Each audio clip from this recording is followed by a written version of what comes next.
Well, I mean, in the past 7 years, we've set up over 8,000 meetings between 1,800 startups and about 400 corporates. So what we've seen is that ultimately trust, a building of a relationship is the number one most important thing.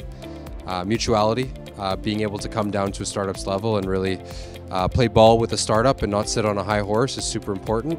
And startup-friendly environments. So having, for example, we work with one corporate that has a key person that handles that startup and acts as their salesperson internally. So having those types of systems make it very easy for startups to be integrated into the big company. Absolutely. In Sweden, we have this thing called teacher's privilege. So a researcher owns 100% of their IP. So there are no tech transfer offices in Sweden.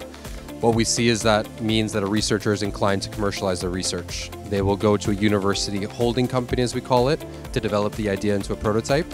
And then from there, we have this thing called the National Incubator Program funded by the Innovation Agency of Innova, where startups get incubation and acceleration services to help develop that idea and get their first round, their first customer. That's where players like Ignite comes in, to really support startups to find their first, second, third customer at home, and as they scale that first, second, third customer abroad.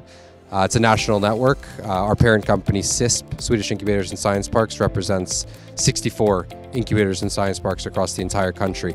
So what we see is that for every euro invested in the ecosystem, 4.5 euros come out.